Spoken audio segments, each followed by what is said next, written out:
may adlaw sa tanan, naada na bitaw tanong nga pag mata nato cellphone day ato bangon. Ya, pag open nato sa Facebook, puro pud away atong mabasahan. Dagang gubot. Magkaton ng tatano nga magpugong sa atong mga emosyon.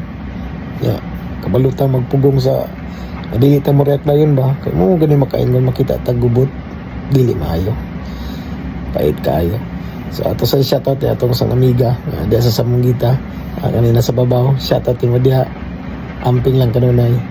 So atong pasumbingay karon mao ni nakatulon og lansang. Kana mas may pa atong pas kag lansang na ilang mga baba.